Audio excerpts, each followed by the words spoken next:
There we go. Really quick, the agenda. We are not going to take a long time on this because we got to get into it. We got a lot of great content today. I'm going to do like a minute or two of introductions. We're going to go on the Ironviz recap. Jess Lella is going to lead us through that, and then we're going to actually vote locally on the winner. Jess, well, I suppose whatever you want to do, yeah.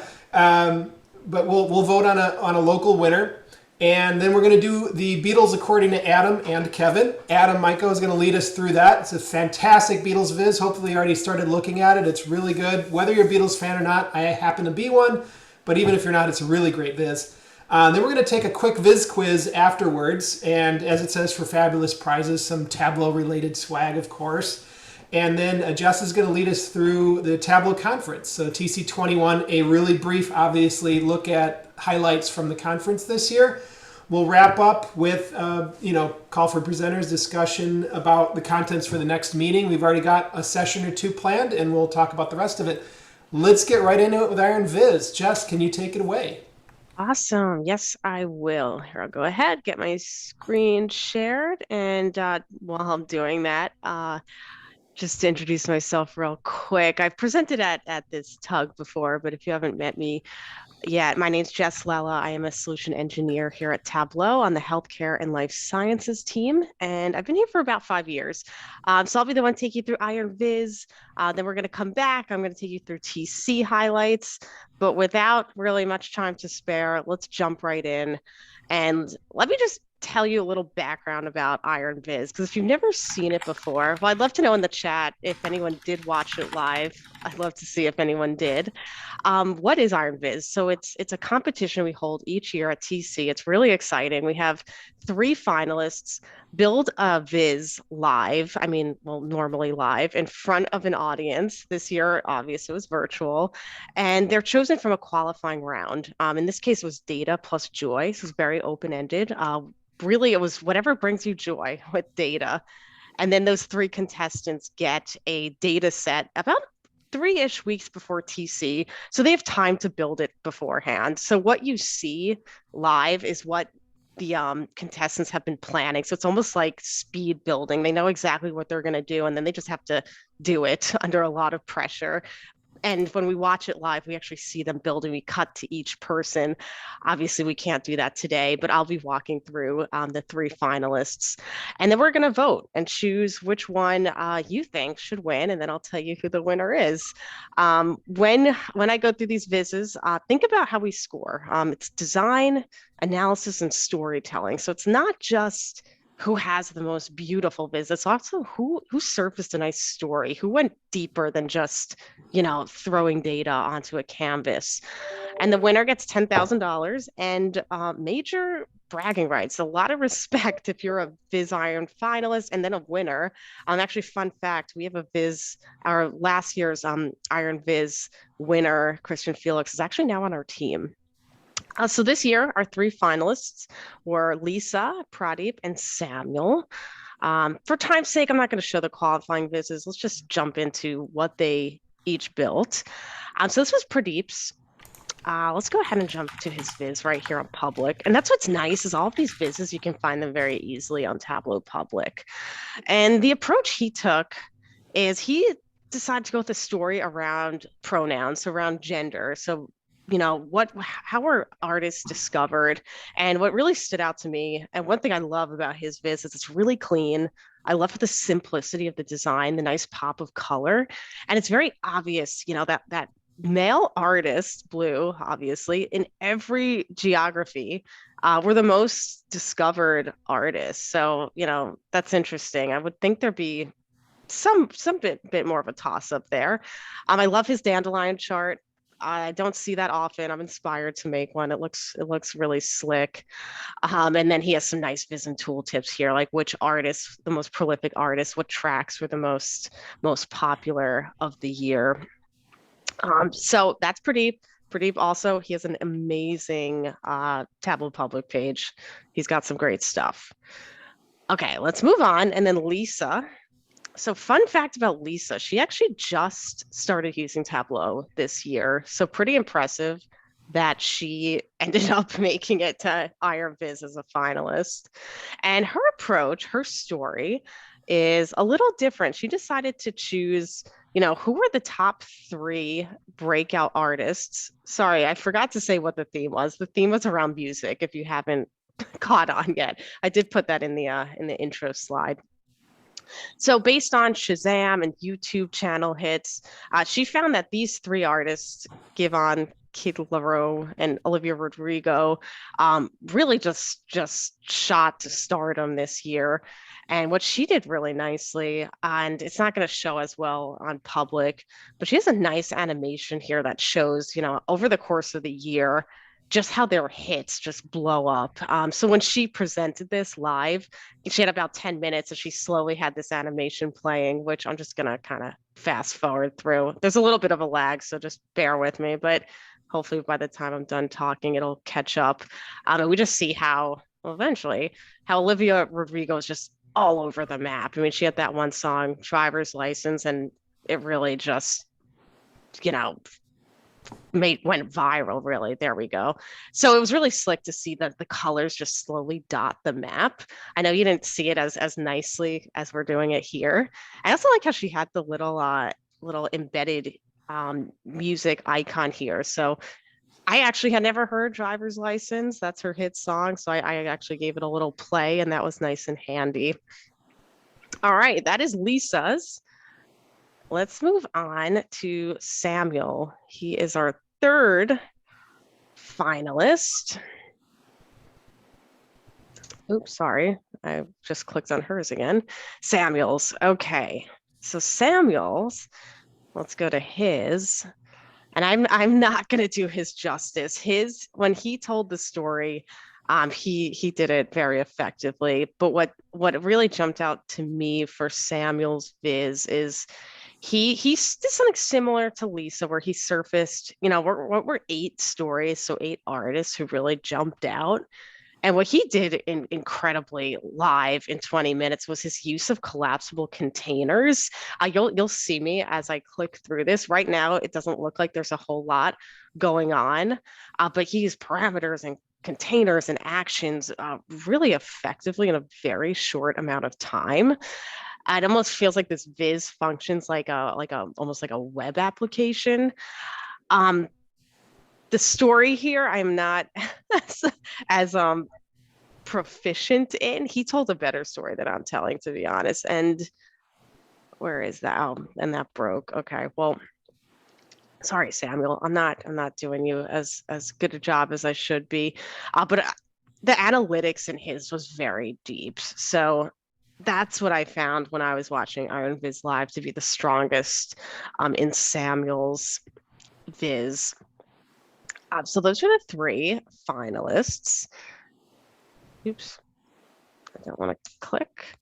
So let's go ahead, take a vote, and then maybe discuss what we liked most about our Ironvizers this year. I'll put up the Menti poll in a second, but just to reiterate, let's think about the analysis. So, how deep did they go? Did they really dive into the data and depict any insights that weren't immediately apparent? The design, was it clean, nice to look at?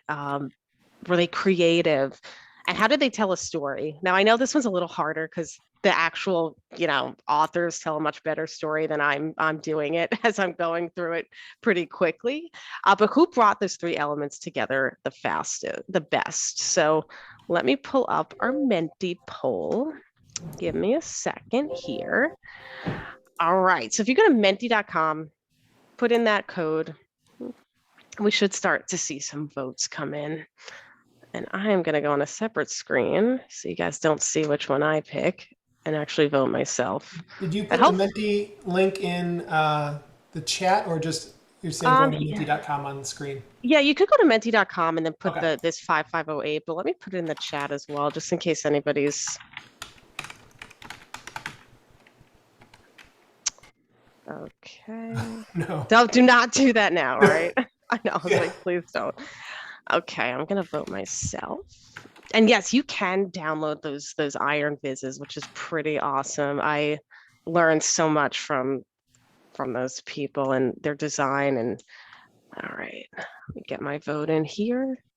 I'm very curious to see if we choose who who actually won. We'll see.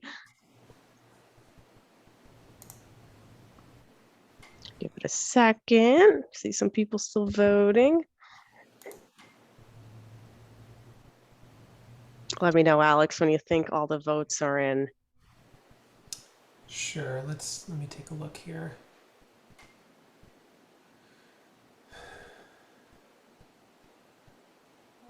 Let's give it a few more seconds. Okay.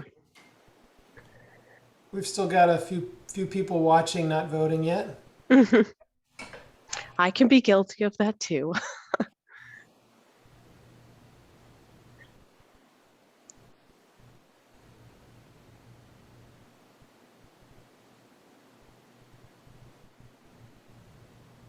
All right, last few seconds, people.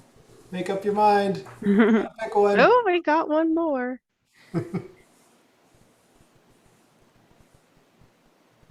You can call it whenever you want now, Jess. Okay, I think we have a clear winner here. Yeah. Not a surprise. Okay, you guys all chose Lisa. I voted for Lisa too. And you know what's really funny is the way we voted here was exactly the order that the Viz finalists won. So I think we're all in agreement, and we are in agreement for the Tableau community as well. So the winner was Lisa. She did a great job. Like I said, she just started fizzing this year in March. So it was even more impressive to see what she did with this data. And she just told a great story. I was personally a little tossed up between her and Pradeep, but I ultimately chose Lisa as well, which all of you did also.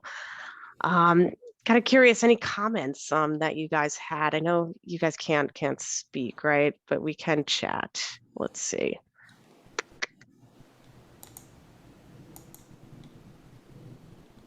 Yeah, anyone else have anything that's interesting about Ironviz? Any comments before we move on and we can talk about the Beatles?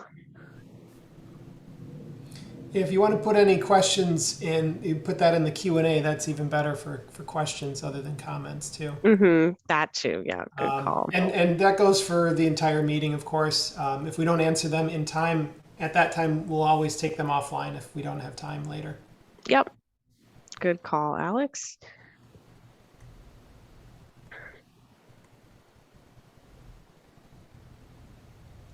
Okay, well, I guess we have declared a winner. And we can give Adam a couple extra minutes to start early for his really awesome Beatles viz. I think that's a great idea. Sorry, one sec. It says there's one question out there. Were all the finalists given the same data set?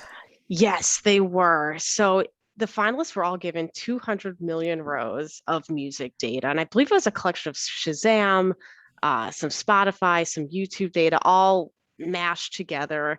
They get that data about 3 to 4 weeks before the contest. So they are very busy a few weeks before conference, kind of figuring out what is this data, preparing the data, making a story out of it, and making a viz. And they also get a little assistant. We call them a Sue Vizzer.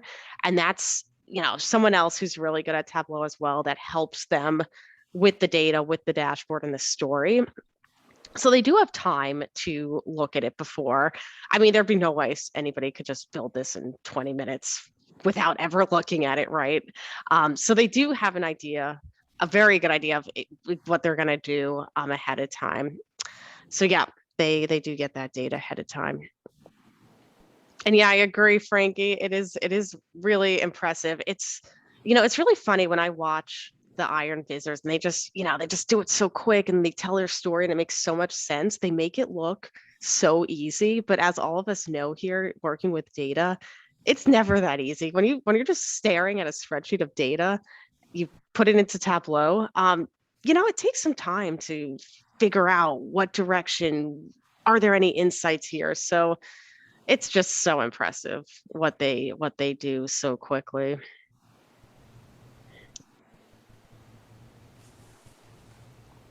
Yeah, masquerading as a competition. Yep.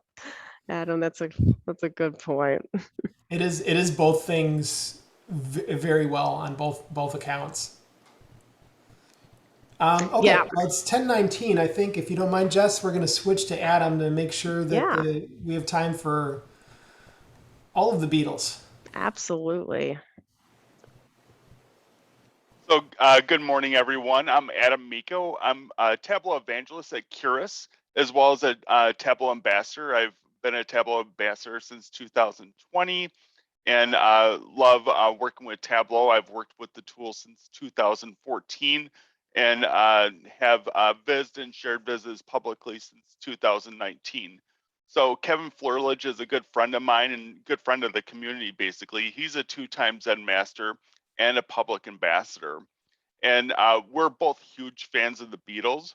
So we decided at one point to collaborate on a Viz because um, we couldn't determine which was our favorite Beatles song at that point because it was like a list. It's like, wait, this may be my favorite Beatles song. And we just kind of went back and forth. And it's like, what the heck? Let's just do a Viz collaboration.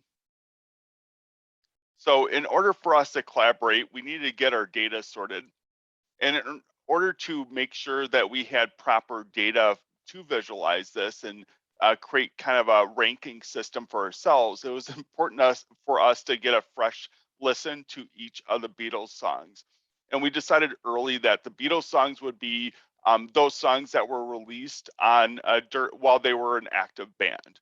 So between 63 and 1970, we're very firm on that and made sure that that was part of it. So basically anything that was released as an album or a single, I believe from 63 to 70.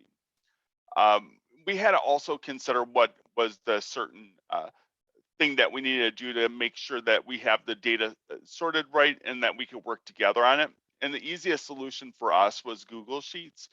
We could collaborate and discuss what fields were needed to viz what we needed. It was also helpful when we did our wireframing because we had to determine what charts we wanted and so forth and make sure that everything was aligned well so we could viz. We needed flexibility too because as we had new ideas for different charting, we definitely had to think of additional fields to add more context and color to the visualization. So it's not just a simple viz, we want to do a bit of analysis too. And it's important that we were doing this consistently so we were on the same page as far as how we were listening to music and giving us a time frame to both listen to music and update the Google Sheet. So I'll just pop right into the Google Sheet to show you a little bit of that data. So we addressed every song, and quickly on, I want to do YouTube search links. So, and you'll see how that's going to be used in a bit.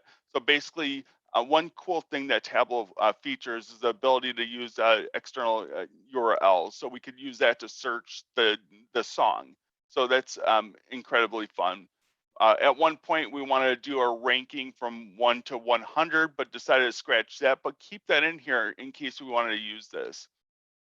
We also want to determine a rank on here, so we did that separately, looking at means, looking at standard deviations, and we had to create a number of calculations here in order to come up with that data. Look at the song score, the lead singer of each song, because we're doing a separate analysis of what singer do we like the best as far as the songs and go for each album and for each song. So a lot of songs are sung by John primarily. Some are sung by multiple people, generally John and Paul. Paul sings a lot of his own songs. George sang more songs as the Beatles evolved, and Ringo always had one or two per album.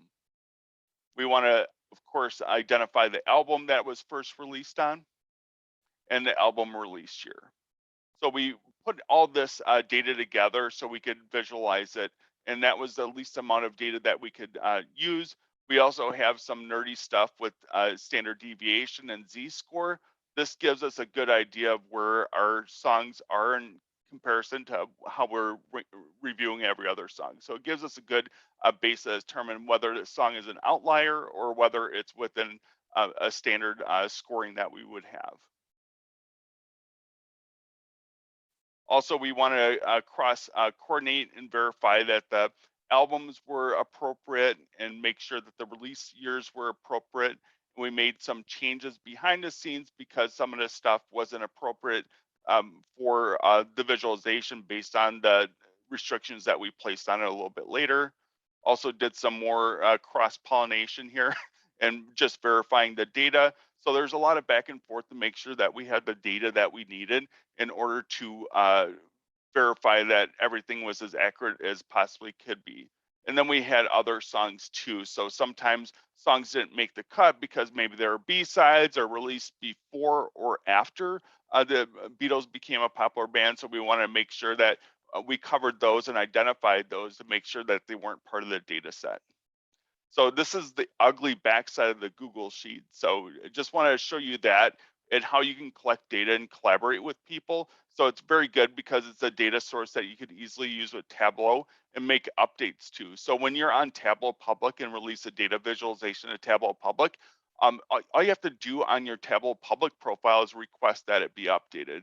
And once you make that request for it to be updated, you could easily just go back to it and it will update behind the scenes. So that's one of the cool features of Tableau Public when you're working with Google Sheets, is that you could update on demand. Usually it updates overnight automatically, but sometimes it doesn't. And maybe you want it to update at a different time because you want to look at an update of something on the data visualization. And I'll talk to you a little bit about that later, but there may be a reason you may want to do that. Any questions so far? I don't see anything that popped up in the chat, so I'll just move ahead. So the other part of it is not just a data collaboration, we needed a Viz collaboration too. So it's important that you break out what you want to do from the outset so you don't step on each other's toes. You want to make it a very good experience. I've been fortunate to collaborate with a lot of very talented people in our data fam, and Kevin is obviously no exception. He's a Tableau Public ambassador as well as a 2-time Zen master. And I love his visualizations because not only are they fun, but they provide some deep analysis. And besides that, they're all beautifully designed. So I'll share the information to access his public profile, but his visualizations are outstanding. So we had to determine what we're gonna do and how we're gonna work it out. Based on the data that we got and based on what our wireframe was or basic design, we wanted to determine what charts would be most effective for the visualization. We also wanted to share text. So we need to have space for text in our visualization because there's a lot of explaining to do based on what we're doing in the visualization. I'll make sure that you see that. So text is very important, how it's framed, and maybe have a little fun with some Easter eggs in the text is quite fun. So you'll see a little bit of that in the visualization. Layout is super important. There's a lot of data here. So you're gonna have to consider the layout and how long the viz is gonna be or how wide the viz is gonna be.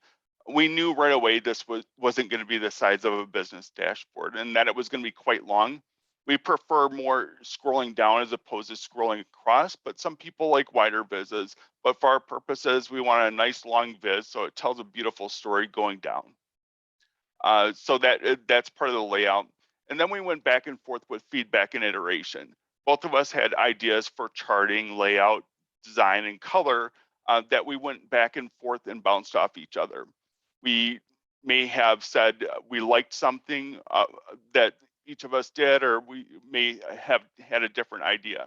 So it's important when you're collaborating with people, regardless of how talented they are, and you are, or you think you are, it's important that you leave your egos at the door, because ultimately when you're doing a Viz collaboration, you want to make a product that's not your best work, but utilizing their talents and make it work better than what you can create yourself. So that's the important thing and the fun thing of a Viz collaboration. Not only do you learn a ton, you tend to make something that neither of you could have really built yourself. And that's what makes it super fun. And now we're gonna go ahead and explore the visualization. If you have any questions, I do see in chat there are questions here. Oh, thank you for popping up the profile. There is one question in the Q&A Yes. about was there a particular website used to get the data from from? What methods did you use to get the data into Google Sheets? Great question. So we're not web scrapers, but we did utilize wiki, sites that included official documentation. So we looked at the sources to verify the sources of the information to make sure it was accurate.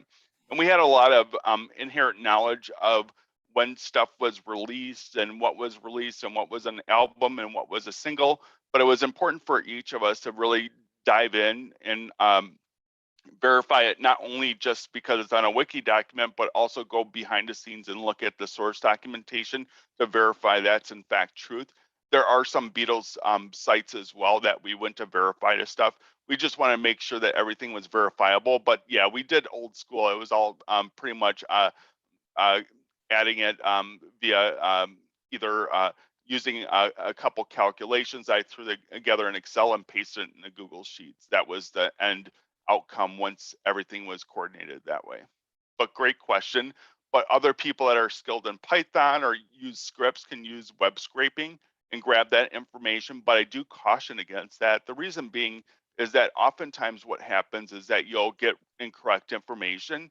And it's important when you're sharing something, especially with the public, that it's as factual as possible, even if it's a silly thing like creating a Beatles Viz.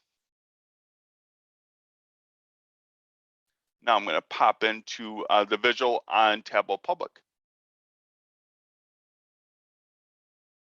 So there's a lot going on here, and I want to point out something real quick, is that this is supposed to be me and this is supposed to be Kevin. Kevin's dad, Mike, actually photoshopped us in. So I was John and Kevin was Paul, so that was pretty fun. So we go into the text here. We create an outline, and Kevin used PowerPoint for the background here. So what you see here is not part of Tableau as far as the background, part of the visualization. It's all done in PowerPoint. And when you go and access the Viz, so you can download the visualization, you could actually see it as an image when you're accessing the visualization. And we go into detail about why this is important to us and how much fun we had. We talked about listening to 202 songs, explain what was going on as far as some of our analysis points, because people are going into a visualization, especially people that aren't professionals in analysis, would not know what a z-score is or what a median is and so forth. So it's really important for us to explain that right on the top. And then we also, now it's slowing down. I apologize. 1 second. I do have an alternate one up.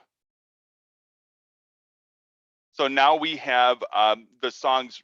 Of course, now it's refreshing. Apologize.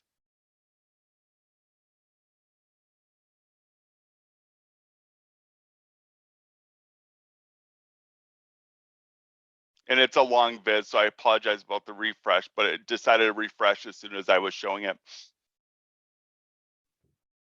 So quickly, and it's a little light now, but I can still scroll down and show you some of the information here. So with the Dana Life, we had our overall rank. So the primary sort options here, and we use the parameter for this, is overall rank, my rank, Kevin's rank, rank differential, and song name. So you have a lot of different options for sorting, but the primary and default one would be the overall rank. So we both ranked a Dana Life very high on our list. So I ranked it as my number 4 out of 202 Beatles songs, and Kevin ranked it number 2, and that's why it shows up here. And then we could see easily who is who, because I'm unfortunately pink here and Kevin's blue, but you could see the dots where it's blue and it's pink. So the higher the rank or most favorite would be on more the left, and the least favorite would be on the right. So when there's a split, a more defined split, like Eleanor Rigby is one of my favorite songs from the Beatles, I had it as number 3, and it's very much on the left-hand side. And with Kevin's rank, it was number 19 and more on the right-hand side. So this is a nice way to show differences and show the gap between most to least in a nice way that's not just a bar chart. So I do see something in chat real quick.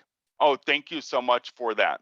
Yeah, we loved it too, and we wanted to point that out here as far as, and it goes down very far because remember, we have 202 songs. But the cool thing here, and what I want to show you and why we pulled the YouTube search information, is I click on Day in a Life because I want to listen to it. And now I could jump onto YouTube and listen to Day in a Life right away. So it's a fun way to interact with the visualization too. So it's not just a dashboard, it's not just a Tableau visualization, it's a fully interactive experience. So I think it's a ton of fun when you get to actually see the song and visit on YouTube and kind of go into a Beatles rabbit hole. Any questions on this chart so far? Hey Adam, that question was mine. Yeah, I love that chart type. It's, I often see that type of look and feel, but it's like a barbell with the small connecting line. You know what I mean? How did Right. you get it like filled like that? It almost looks like yeah, like filled out with that nice rounded edge. So yeah, there's a lot of stuff going on here, but basically with the line, we could size it.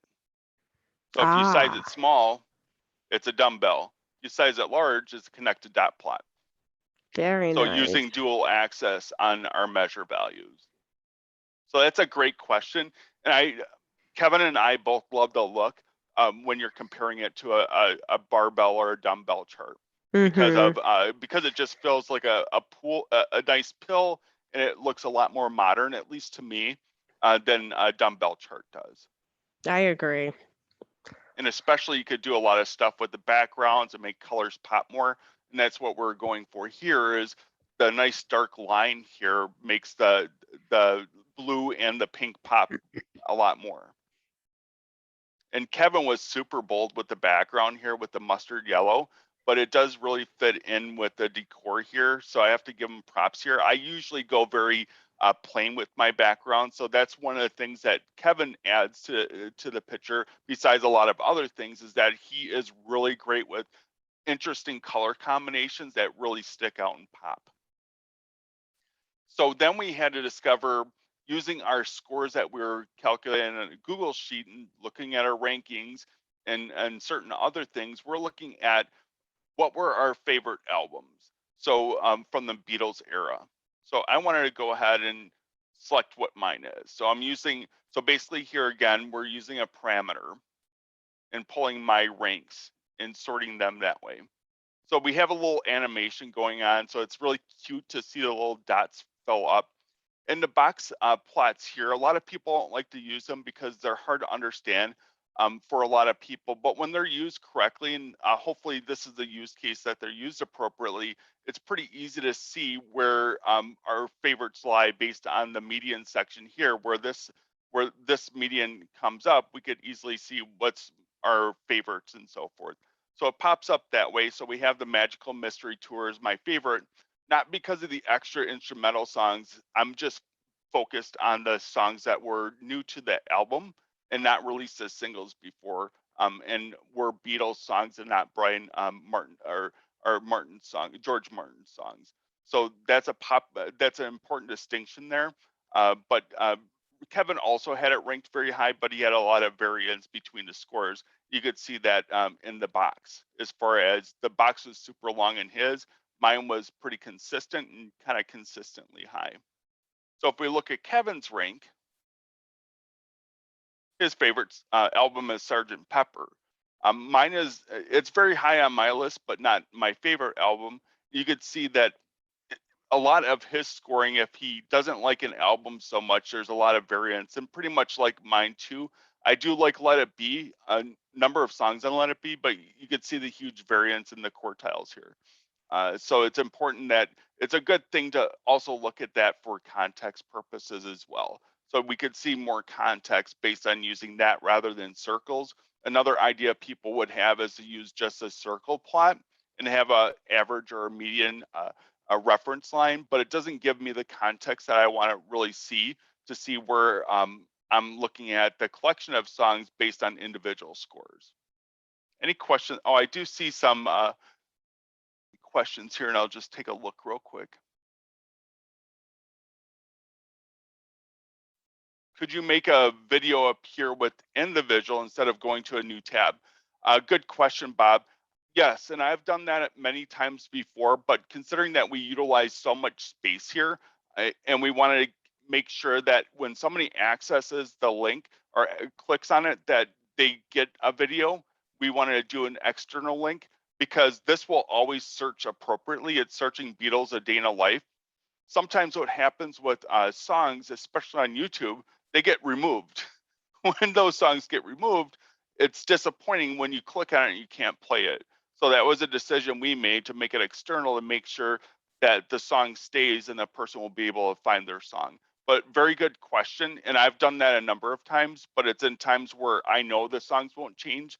But the Beatles are very unpredictable as far as what they release and how long it stays up. So it's in this particular case, and also because of the spacing, we want to make sure to give the opportunity to somebody to grab it.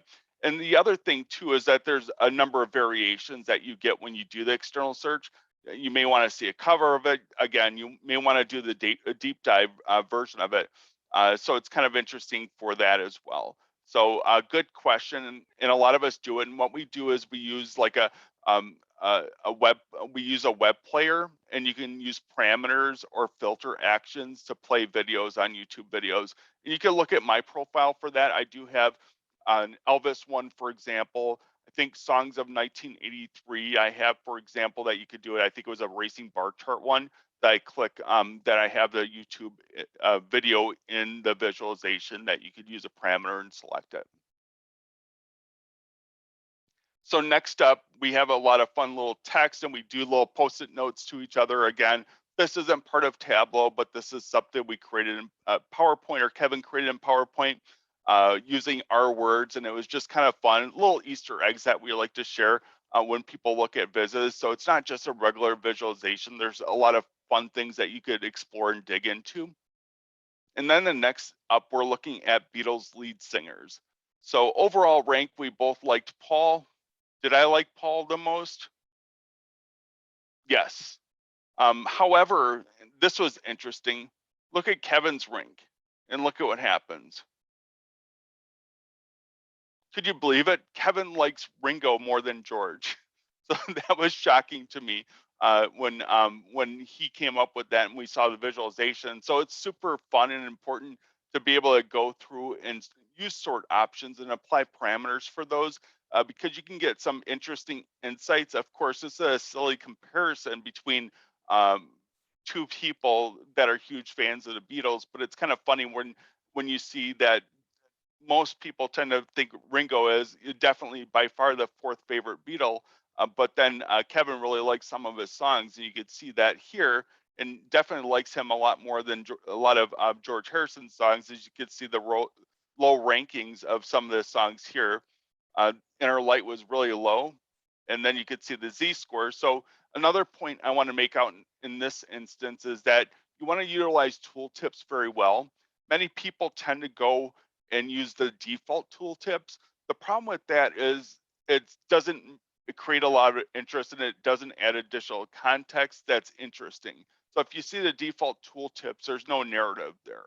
So it's important, at least in my case and a lot of other people's case, that we look at it and read it as a part of a story. So if you create it, instead of creating the default, you put it into a full sentence, that really adds to it and it makes it easier to understand what they're looking at. And thank you for the +1 for the tooltip edit. Yeah, you definitely want to do that. You will notice even some of the greatest visualizers, because they're so focused on making great charts and so forth, ignore tooltips. And that's a bit of a pet peeve of mine and Kevin's as well. We want to make sure that tooltips are cared for and make it so people really get something out of them instead of ignoring them and not having them as a part of a visualization here. So it was kind of funny. So this is a post-it note, again, another Easter egg. So I was talking about Ringo and George, and you could see it on the visualization here, what we talk about. So again, we're kind of giving each other little brotherly jabs here, but it was, again, it's all in good fun. Then we're looking at the best Beatles era. So part of what I was thinking for this was I was looking at different eras based on what they were producing and sharing. So I split it up into 4 eras. So there's the Beatlemania era, where they were basically a pop band. there's a big transition era where they changed their sound, and they were not just making simple love songs, they were exploring a lot more complex issues and items at the time as they were evolving as adults. Then obviously they had the psychedelic era, and you can kind of see that if you go up top, this is a reference to their psychedelic era. And then their final era where they were their late period. So they became more of a singer-songwriter band with some soul, adding some more people to the band like Billy Preston, and having more orchestral influence and all that stuff. And it was a lot of fun to look at those eras and compare what we thought of. It was interesting to us that even though they had their biggest pop success in the Beatlemania era, we both thought that was their least best era. Although we liked a lot of the songs of the era, when we're looking at the era based on those years on its own, it was pretty interesting that we saw that was definitively the least favorite era of ours. You could tell that very easily by these box plots, because it's very clear that the quartile range extends way beyond what was in these other eras. So my favorite era was the transition era. Let's see what Kevin's was. Also the transition era. So at least he had good taste in in the eras of Beatles work here. So we do add some more information here to add additional context to our scoring. And Kevin talks a little bit more about what his scoring was and mine was in comparison to his. So we go into a little bit of detail here.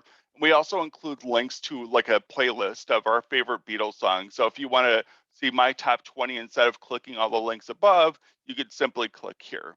And this goes to an external link on YouTube. Same thing with Kevin. So in the end, we had a fun little pool that we add. So basically what you could do is you could select this and go right to a Google sheet and vote who's your favorite, whose songs do you agree with most? Is it Kevin's or is it mine? So it's kind of fun, and a little bragging point on my end is that 66% of people agree with mine. And Kevin also has this on his profile, so it's not just people going to my profile. So yeah, although his taste in music is good, apparently people didn't agree with it overall. And for another great Beatles visualization is this one by Adam McCann. And this is just incredible as well. So you can go down rabbit holes of seeing great Beatles visualization. Here is a completely different one using a different approach. But again, for a collaboration, this was like the truest collaboration in any of the forums. So any questions at this point before I kind of go underneath the hood a bit? There's a question in the Q&A and also in the chat about, what could you possibly do to make the links to the songs more obvious?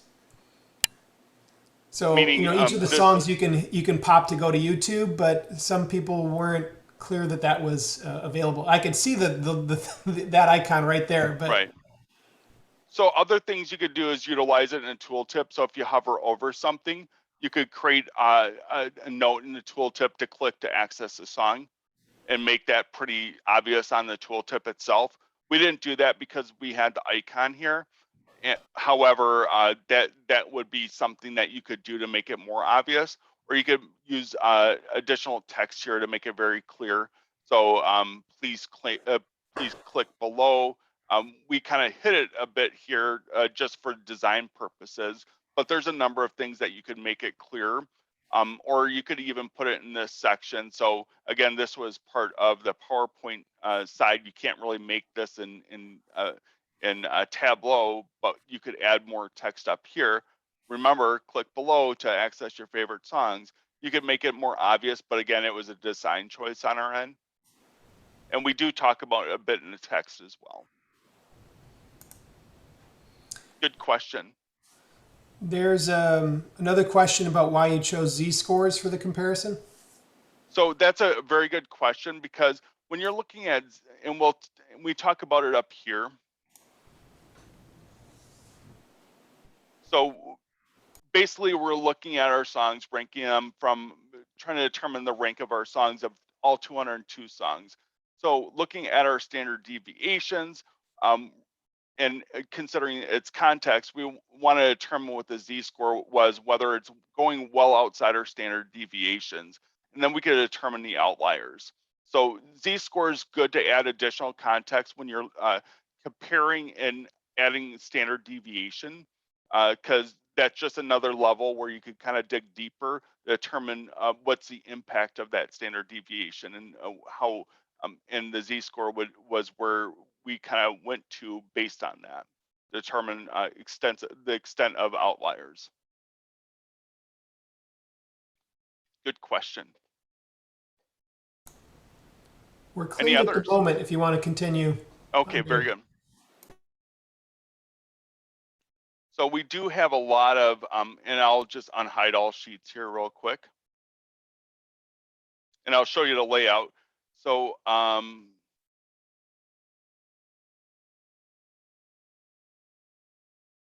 so we utilize a lot of transparent shapes here as well, just so we don't have people accidentally clicking stuff. This was the vote. So this is pulling in from form responses from a Google sheet that you would be able to click on from the visualization. And when it refreshes overnight, this would update the vote. In addition to that, if you request that it be refreshed, and I'll try to access it from my profile.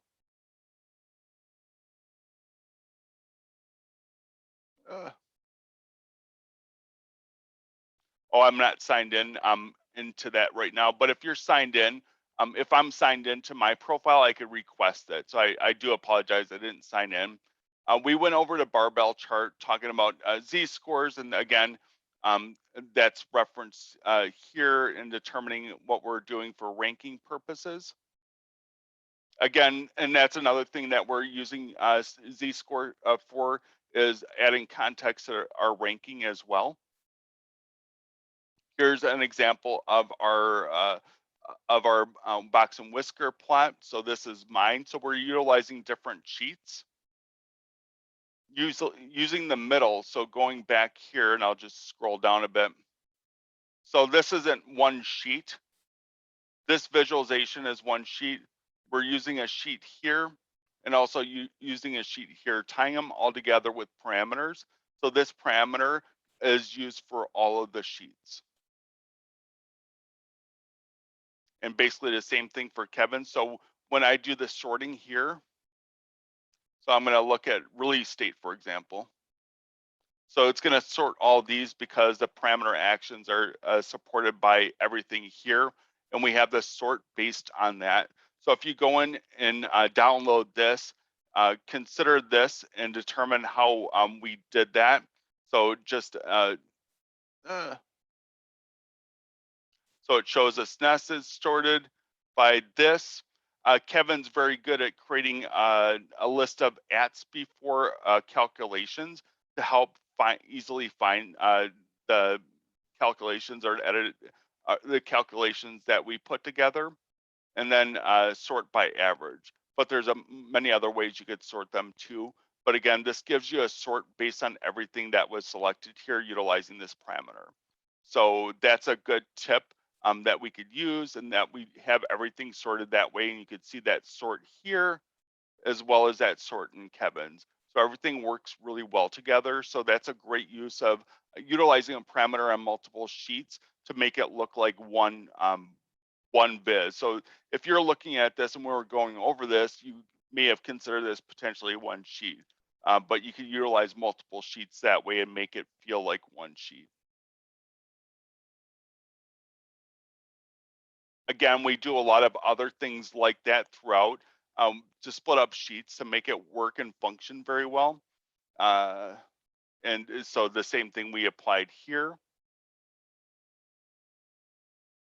And down below when we're looking at, so everything here, we have 3 sheets: Beatles albums, lead singers, and best Beatles era. And we did that consistently. Another thing that Kevin, let me see. And it's a good place that we had initial like rough draft versions. And it's cool if you want to include your rough draft versions of different songs or different charts that you're going to put together, just for a reference point from where you came from. So initially we had it on one sheet just as an outline, but we decided later on that it would be better to split up and make 3 sheets because of the functionality purposes of using the parameter. So again, it's good to go back and look at it. And it's also good to share with others to share your thought process. So we didn't delete them from our public visualization. So if anybody wanted to research and investigate the data visualization, all they have to do is kind of go and see other things that we did here. Again, this was one of the situations where we had ideas and we scratched them, but we did color code those.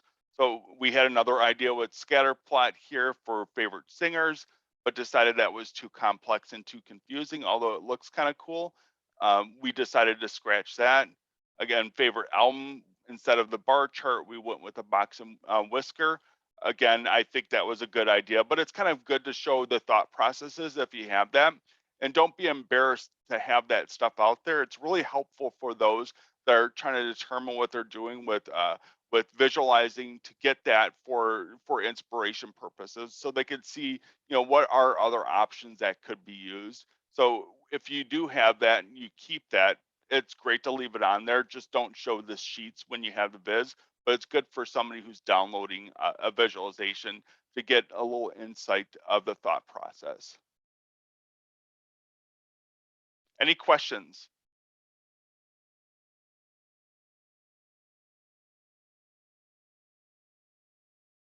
So I think that wraps up my presentation here.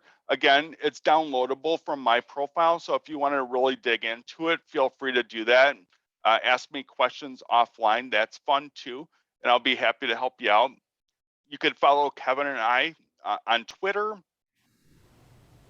His blog is a very popular Tableau blog that shares a lot of tutorials, visualizations, and other sources of inspiration. He blogs with his brother Ken. In addition to that, his Tableau public site, I believe he's the second most followed Tableau public author of all time.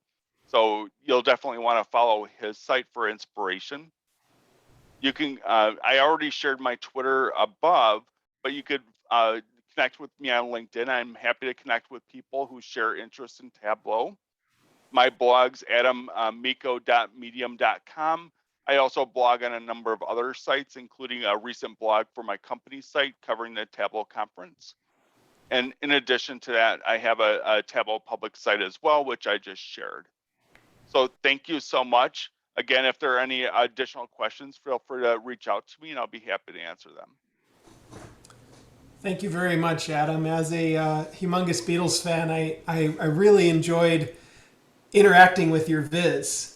Right, forgetting about this, you had posted this quite a good bit ago, and I dug into it and I fell into that Beatles rabbit hole, as you said, for quite a while. It's really interesting to play with this, and that's what I think a good viz does, right? It really draws you in. So thank you for sharing how you for sharing your work on this. Alex Gumarov says, "Can't wait to see your next presentation with mustache." I grew it last November. I think I'm scratching it this time. Maybe next year I'll grow it back. Yeah. Oh, there's a question here. Can you please share us the web link of the Beatles data set? I have it on a private Google Drive. I could create something else, and if you DM me, I can create a shared version for you, a cleaned up shared version. I'll be happy to do that. Or I could just share it with Alex later. Yeah, I know that guy, so you can share it with me and then I can share with him. Sounds good. Bye, everyone. I have another tug to go to. I'm leading the nonprofit tug, so yeah. I have to jump off. So thanks, everyone. It was a lot of fun talking to you today. Thank you very much. Even if I'm from Madison and you all are from Illinois. That's all right. I went to Madison. Very good. Thanks, right. Guys. Thank you. Well, we're on our side, we're going to keep going with the Beatles theme. We're going to do a short Beatles quiz, Beatles Viz Quiz. So I'm going to pull that up.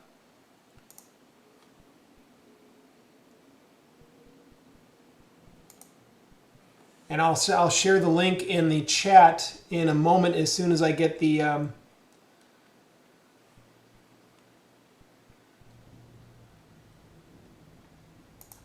yeah. Okay, hold on. So I'm going to give you the link.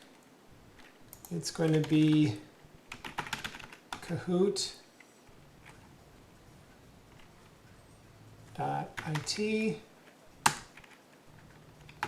Game pin is 6507897.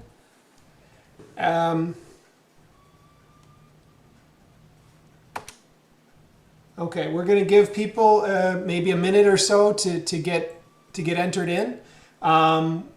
It's going to be questions based on the Beatles Viz. So if you have the Beatles Viz up on another panel, you can do that if you want, or just what you remember from it. Whoever is the winner of this Kahoot will get some sort of a fabulous Tableau swag piece. All right, so we'll do that and give people just another few seconds to get joined into it. I have no idea how many people are in because I can't really tell. Jess, have you joined it? Getting there, 1 sec. Okay. Maybe I should have.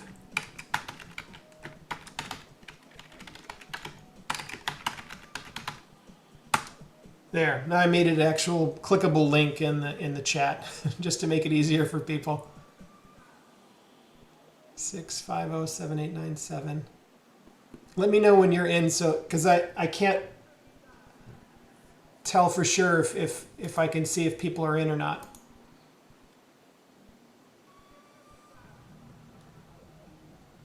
I think I'm in.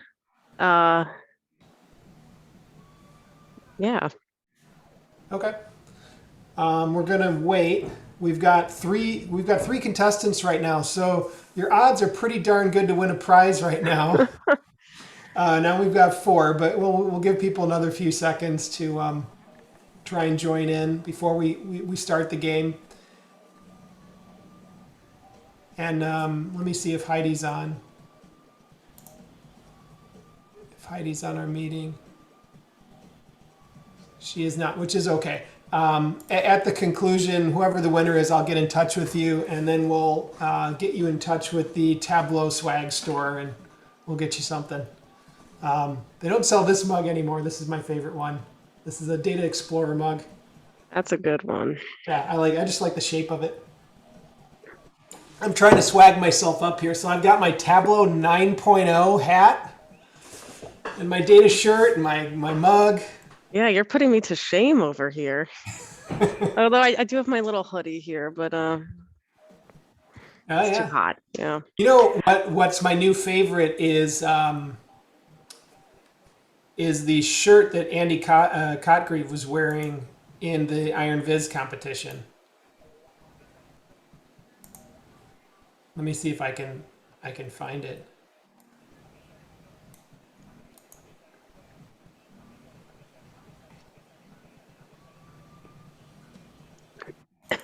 Yeah, I've got it. Maybe I'll share it very briefly, and then we're gonna start the thing. So let me just do this real quick. This is screen. We'll just say screen 1. All right, you should be able to see my screen. I'm just gonna pull the picture over there. Yeah, this says Tableau, and then it's got this kind of cool, like hard rock Tableau Viz icon below it. But it was very cool. Oh yeah, I don't see it yet. He had quite the outfit on that for Ironviz. Yeah. I think I was more distracted by the makeup than noticing his shirt. Exactly. All right, we're gonna I need to stop sharing. Did I stop sharing, Jess? I don't think it ever shared. It At didn't least share. I didn't see anything. Okay, that's fine. That's not important then. All right, we've got enough people. We're gonna get started. And ready, 3, 2, 1, go.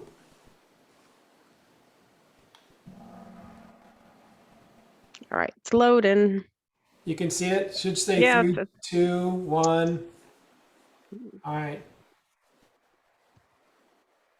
Okay, so the first thing isn't a question. This is just what is this about? And here's a link to the actual viz.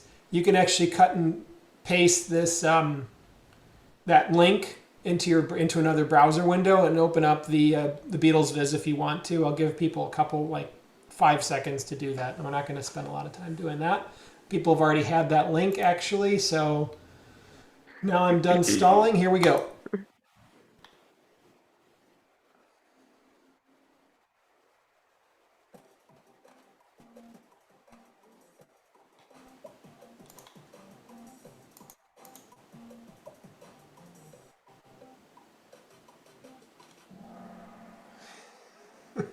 We only had 2 people out of the however many people entered the thing and enter an answer. Maybe some people had some problems with it, but they both answered John Lennon. I think there wasn't a question, so I just clicked on a shape. It wasn't a question? On the Yeah. top of the screen, it should. You don't see who played drums in the Beatles? I know. I think let me know if anyone else. Yeah, the chat saying they didn't see a I did question not either. know any question. Okay. Well, that's interesting. Let's see here. You're not seeing the screen. I am seeing it.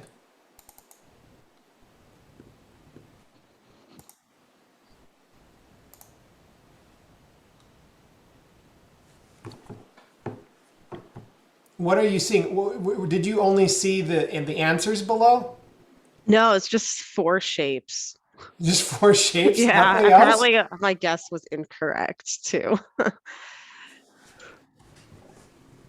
And now I'm just seeing incorrect, but I'm on the podium. Right. Maybe you Well, could that's try because there question was so 2. few Right. people who actually did it. I'm not sure what I could possibly do different, actually, to be honest. Let me take one quick look at this, and we might have to bag it.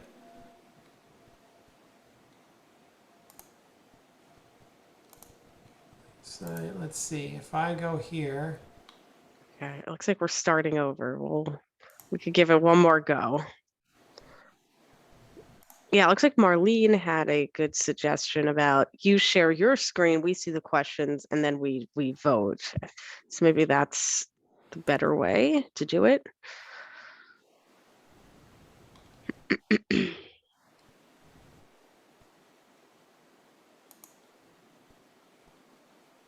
okay, yeah, we'll do that. I think that makes sense. Present.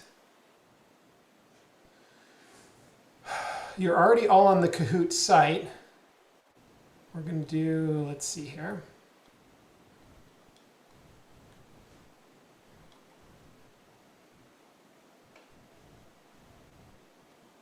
Show question and answers on player devices. Maybe that's what I needed to do.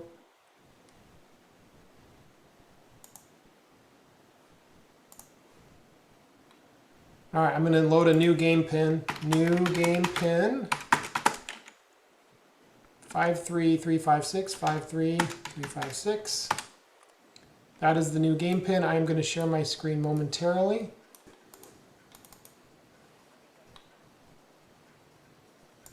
Share screen. Now, I just did something different that in theory should also show the questions on your screen, but we'll see if it works. But right now I'm sharing my screen as well. Okay.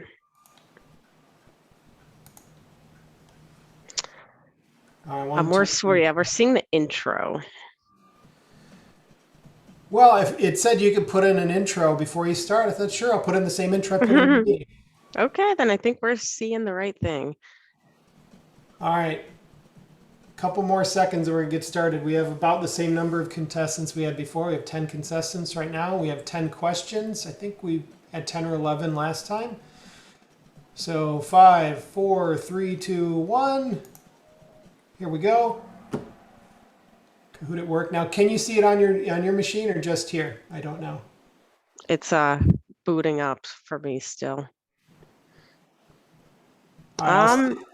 This looks better. Yeah. Okay. Looks better.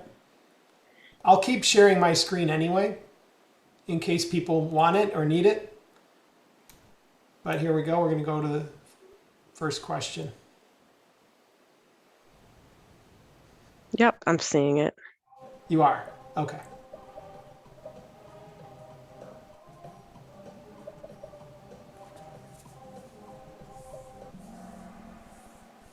All right. We still had a couple John Lennons out there. I don't know if he ever played drums, but I don't think so. And George McCartney, by the way, isn't a real person, and Charlie Watts was in the Rolling Stones. Viz is in the lead.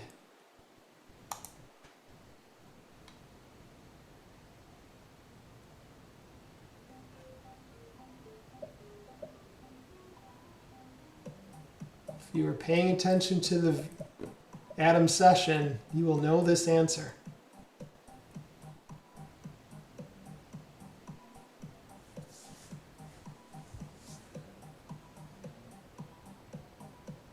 All right, mostly. I will not argue with anyone who said Eleanor Rigby, although the answer was A Day in the Life. Viz is still up there, but Bob H is taking the lead.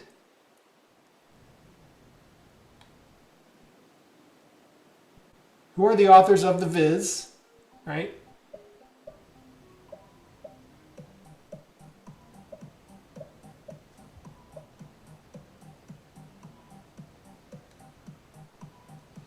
George Martin was the producer of the Beatles, by the way, since all the answers are in.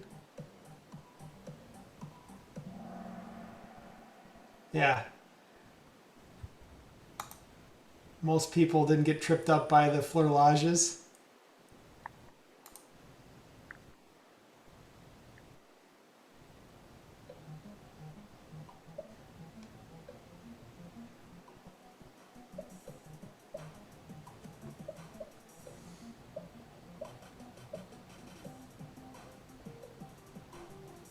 Got one person who's not sure still. There we go. Only 3 people got it right. I will argue that I love Beatlemania, but that was the one that they voted last. The Viz is, and Bob H are still hanging around the top, but people are coming and going a little bit. Now this is one where you have to actually have the Viz up. So I expect this might take longer. But if you know how to navigate the Viz, if you've looked at it, I'll give you a hint since you got 10 seconds. You can sort by differential, and then you'll see the answer.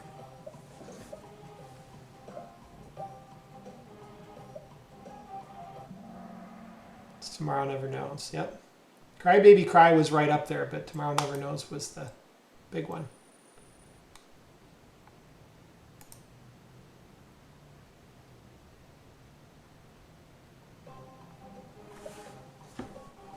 Right, so who did voters agree most with, Adam or Kevin?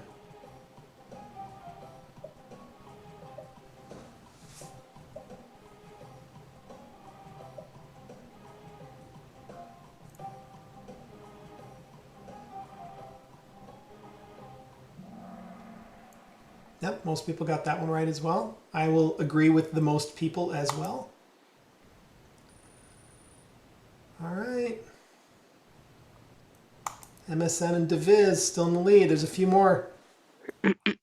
Rank these songs in Adam's order. So if you have the Viz up, sort by Adam's order is the easiest way to do it.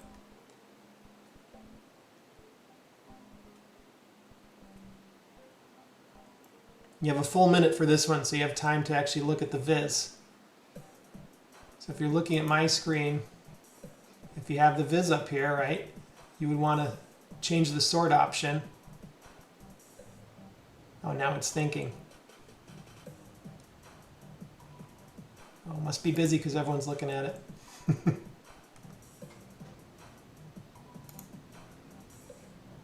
Yeah, it's having a tough time. Let me refresh my screen.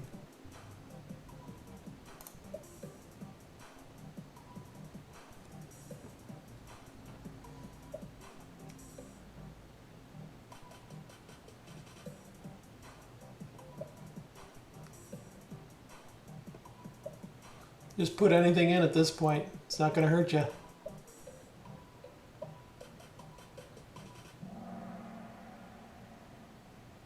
Yeah, I'm not quite sure what that 100 to 0 means.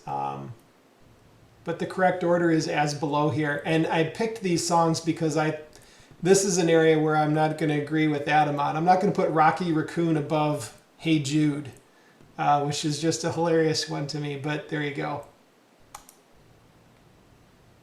All right, the scoreboard stays where it was. We have 2 questions left. Oh, so this is a true-false.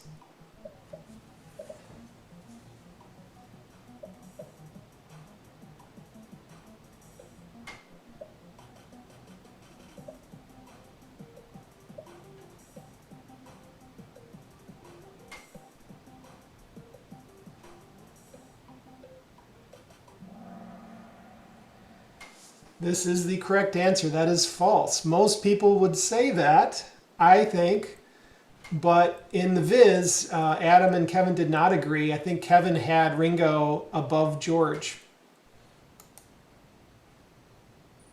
I still like Kevin, but you know.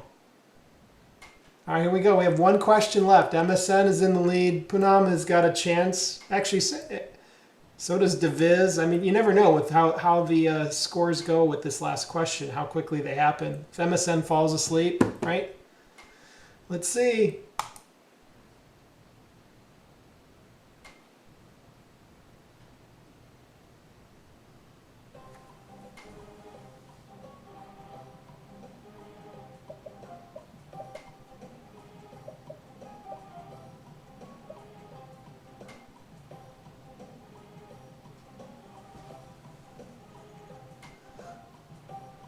I know this one isn't a Viz one, but actually all their names are on the Viz, so there you go.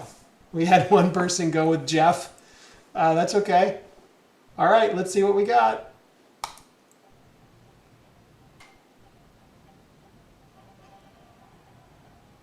Marlene in 3rd place. DeViz ended up in 2nd, and I'm assuming it's MSN. Poonam and Vinay after that, and then everybody else. Nice work, everyone. That was kind of cool to see. I'm just recording their winners here so that I can follow up after. Actually, if I'll put my email in the chat, MSN, Deviz, and Marlene. If you can send me your emails so I know who that relates to, then we can chat with you afterwards. So thanks for playing. That was kind of fun. Real quick, just a little Viz quiz based on what we just did. I will stop sharing there. Let me check I think there's a chat. Dang, clicked the wrong one. So, okay, that was earlier, I assume. Oh, maybe a wrong one on one of the questions. That's all right. Maybe someone picked Jeff. Neil, I picked Neil for like Neil Peart. He's a drummer in a different band. Jeff is just, I don't know, someone who works at Starbucks, so tried a couple things like that. With that, we're done with our Beatles portion of the meeting, and Jess, we're going to pass to you because I believe next, let me double check my calendar here. Yeah, next is the TC conference session. So Jess, you're up with TC21 updates. Perfect. All right. All right, so I am going to take you guys through some of the TC highlights. We're going to do some demos. We're going to talk about the things we can't demo. And please ask questions as they come up. I'll do my best to answer them, but you know, some of these things are pretty far out. So some of it may be, hey, I'll get back to you, but we'll see what comes up. All right, so some of the 4 main themes at conference was Tableau and Slack. You couldn't ignore that. We're going big, we're going deep with Slack. So that's a big theme this year. Also business science. That was a concept we introduced earlier this year, which is, you know, really democratizing data science, making it out of the box in Tableau, bringing the business user and data science, marrying the two and making it more of a local scalable experience. Data management at scale was another big theme. We'll talk about that. And then the Tableau economy, which is growing our community and exchange. And I'll show you everything we mean by that when we get into the demos. So I do like to point out what you see at conference and a little bit about what our software release cycle looks like. So when you're at conference, between the keynote and if you watch devs on stage, you see a combination of all of this. Things that are still very much in development. We call that roadmap. So that's literally the code is being written as we speak. That's when you see the devs on stage. Those are builds that are, I mean, they could be even a year out, late 2022. Those are things we'll just be discussing, but there are some very exciting things on our roadmap. Once something moves out of roadmap and dev, it goes into what we call alpha. And that's when a select customers, some bigger customers who may have requested the feature, start testing it internally. I'm still very much in the hands of the product managers and the dev team. Then the feature, once it's stable, it will move into beta. And then beta is when we're one release out. So right now, 21.4 is in beta. We'll usually do 3-4 builds of beta, and then it will get released as GA, generally available. And that's those releases that you guys know every quarter we come out with our .1, .2 release. So I'm going to talk about all of this, but we're going to demo within the beta and GA category. So hopefully everything you see today is pretty new, is going to be something you haven't seen before unless you did attend conference. Little caveat, just while we're talking about releases, there are some slight changes coming. So desktop is going to keep being quarterly. That's not changing, but just be aware that server is moving to twice a year. So Q1, Q3. So we're not going to be on quarterly anymore with server. And then prep is going to stay monthly. I know that's a little confusing, but that is kind of a big change coming next year. All right, quick forward-looking statement, make any decisions based on what is currently available. And let's talk about what's in beta. So some things that are coming very, very soon. A lot of this was shown at conference. So I'll walk through in slides and then we'll jump into some demos. I usually like to be 90% in demo mode, but given the nature that a lot of this is so forward-looking, some of it does have to be slides. So bear with me. All right, one of the big things we talked about at conference that's coming soon in beta, which is going to drop in the next couple of weeks, is the concept of a virtual connection. And this is the concept of bringing a virtual layer between Tableau and your data source. So think about this like the first step to true virtualization, where you have one reusable connection. Think of it like you're connecting with that service account. So you're creating the connection once, and then you're building the data sources and the workbooks on top of this one connection. So as you can imagine, now you're not hitting the data source multiple times or creating all these duplicate copies. If the underlying schema changes, your data source, this virtual connection, is unaffected. And what's really, really key here is it's an improved centralized row-level security model. We've been hearing from our customers for a while that row-level security is tough. It's doable in Tableau, but it can be done better. And this is our first take at this. So this is going to be step one of many before we truly get this fully, I'd say enterprise ready. So if this does still feel a little nebulous, a little opaque, I'm right there with you. Internally, we're still digesting this. And again, this is data management add-on. So this is that enhanced license SKU. So don't expect to see it if you don't have the data management SKU. If you're curious what that is, we could talk about what that data management is at the end. And I'm going to do a demo of this to help kind of clear this up, because I'm sure you guys might still be scratching your heads being like, what are you talking about? So we'll take a deeper dive into virtual connections. We also are rolling out more performance improvements. So as a solution engineer, one of the top things I hear from both IT and the business users, no matter what account I'm visiting, is, I wish my workbooks were faster. How can I shave off a couple seconds? How can I make my dashboard's more performant. So we are improving that experience. So the Workbook Optimizer is not in beta. I just put it on this slide because it kind of goes with something that is in beta right now. So in next year, you're going to have a workbook optimizing checklist.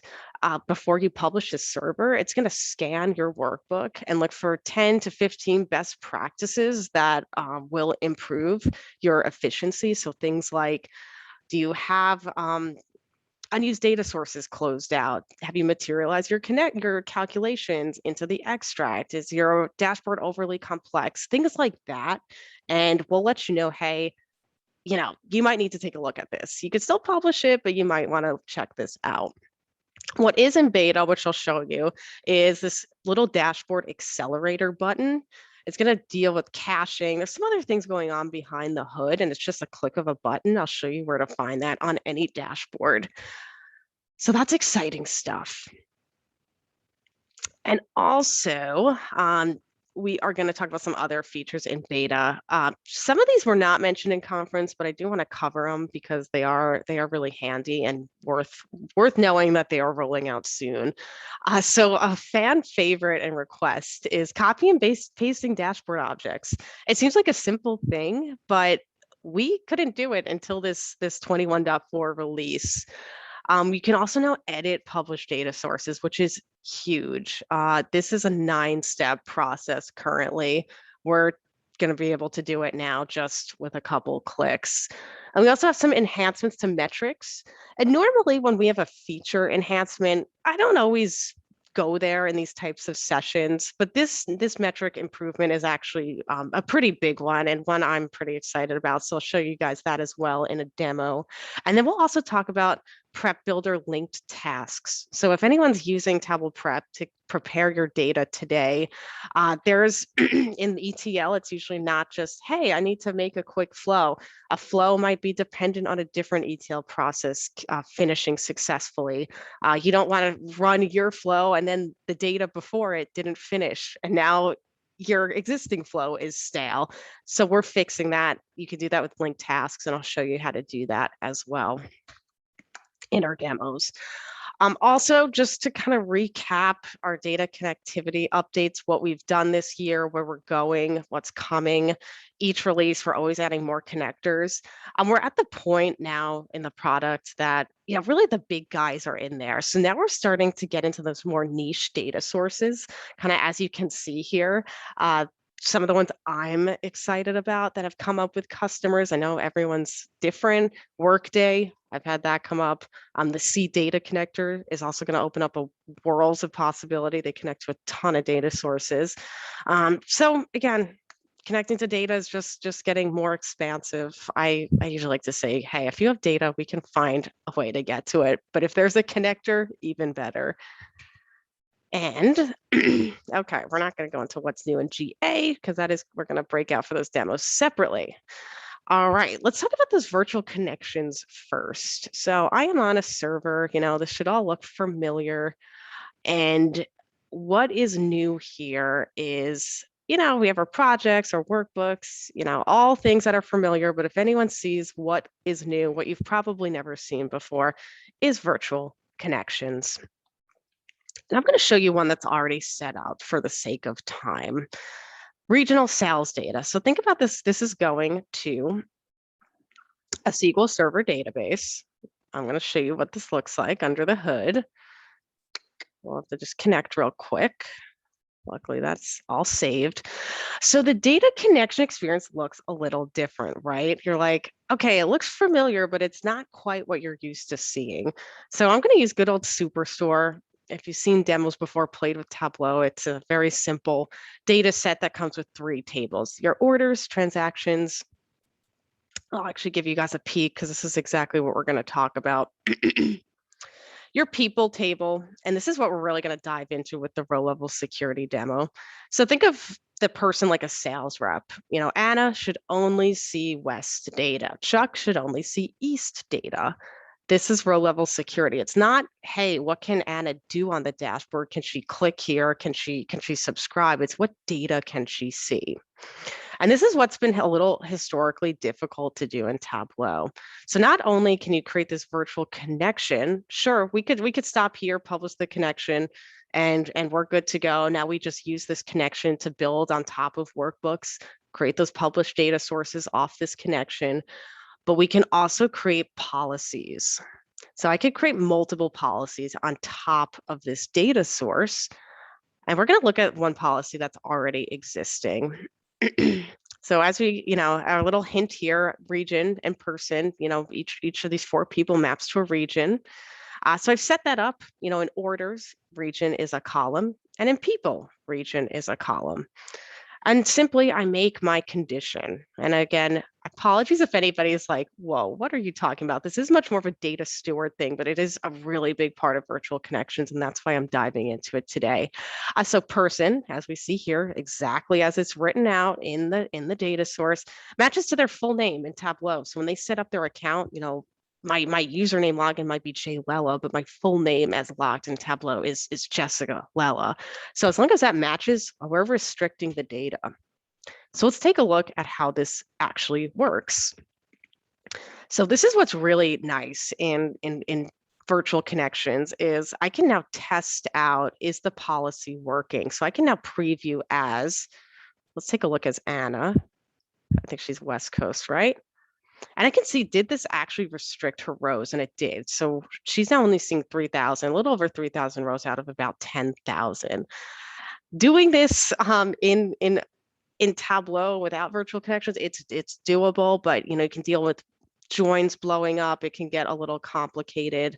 You can also use entitlement tables here. We're not going to go there today, but just to test out that this worked, I think we can see it's working. But now let's talk about how we would actually consume it. We have the time, so might as well go there. So I'm not going to save it. It's already created. So now what? I created this connection. What do I do with it? Let's go ahead, go to our virtual connection. And I could choose a new workbook, a new published data source. But let's choose a new workbook. And we're really going to see this proved out here in just a couple seconds. So we have our data sources, published data sources, but now I also have virtual connections that I can connect to. So let's go to that regional sales data that I created. And if anyone can guess what I'm going to see here, it's a little tricky, but I should see nothing. Even though I'm a Tableau admin, was my name in that list of 4 people? It wasn't. So I should not be seeing anything. So let's see if we got it right. Double clicking on something simple like category and yep, returning no data, which is what I'd want. If I was a data steward locking down my data sources and my connections, I'd be very happy to see that I can't see anything. So this is virtual connections. It's that reusable central virtual layer between your Tableau and your data source. And it's also a much more robust way to do row level security going forward. It is part of that upgraded SKU. So again, if you upgrade to 21.4 and you're expecting to see it and you don't see it, it's because you don't have the data management add-on SKU. So that would be a larger conversation to have with your Tableau team, your admins, and whatnot. But happy to answer any questions around that data management SKU. And I'm going to check questions in just a second. We will talk quick about that Accelerator button. So I mentioned this as a new way to improve performance on your dashboards. And I'm going to give you guys a little caveat here. So here's our Accelerate button. I have yet to get this to work, to be honest. Now, I don't know if that's because we're still in beta or if it's because internally we just work with really clean, lean data sources and workbooks. So I clicked around quite a bit and I did not find any dashboards where this was actually able to turn on, but I figured I'd still show you where it is, what it does. Again, this is going to take into account a lot of caching. So kind of like preloading that snapshot where you can define how fresh you need the data to be. There's a few other things going on underneath the hood, but the real quick way to find it is just, up here on your toolbar. All right, well, next talk about metrics and a few other things, but let me just check the chat here. Okay, nothing there. Thanks for the reminder, Alex.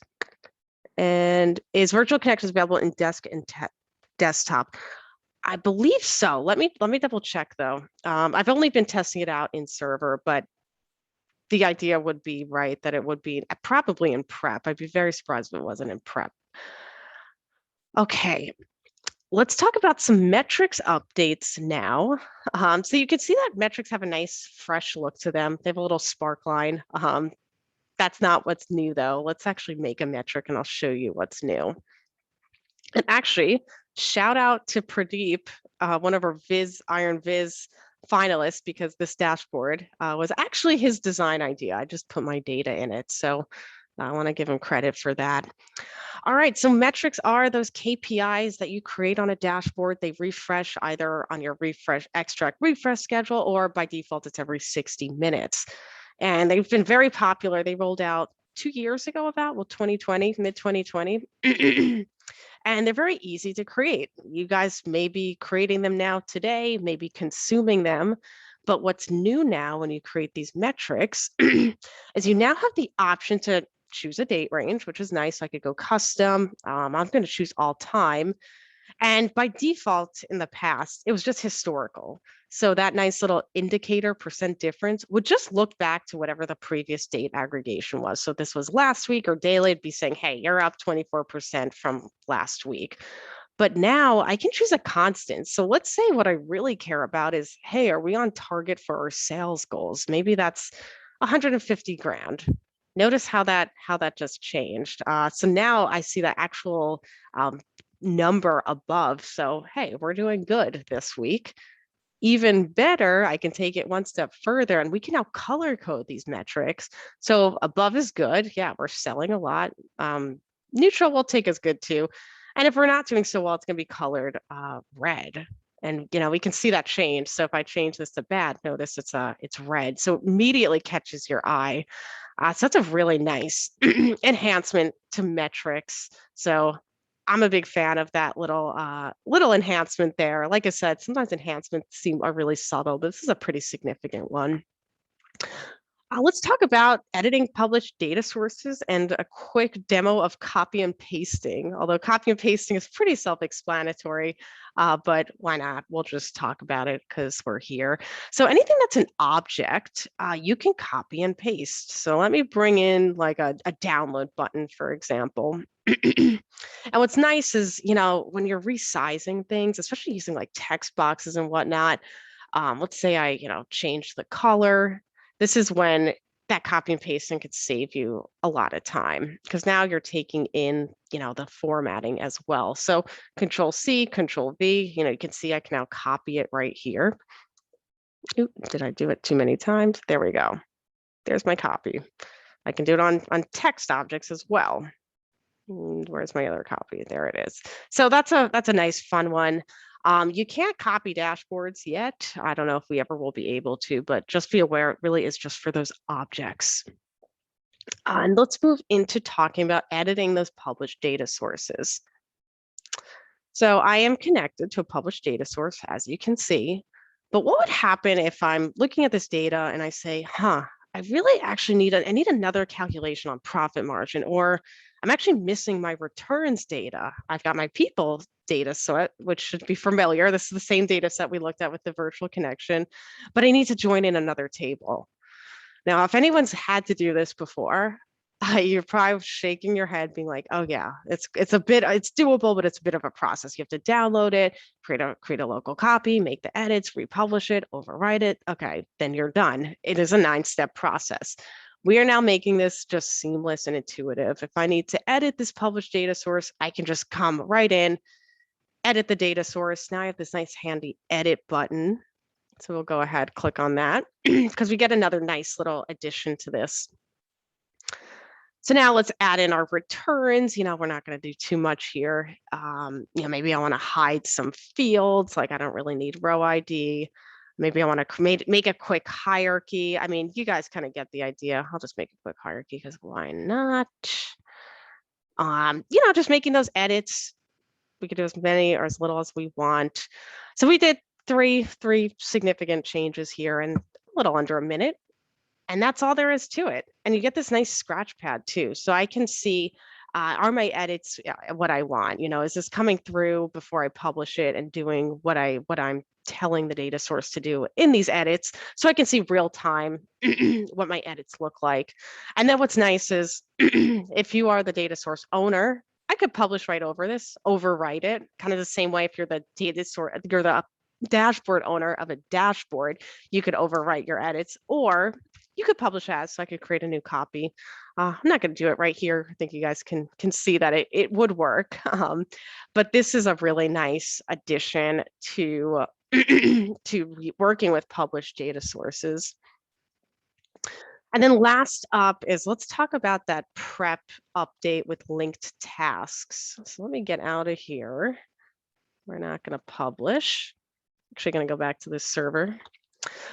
So getting your prep flows on Tableau server. So now you're putting the work on the server, not your poor little laptop. You can do that without data management, but in order to schedule it, which I would imagine most of our data needs to be scheduled to refresh on a set time, that would require data management, just like virtual connections is part of that data management scheme. Again, as promised, this was a major theme at the conference.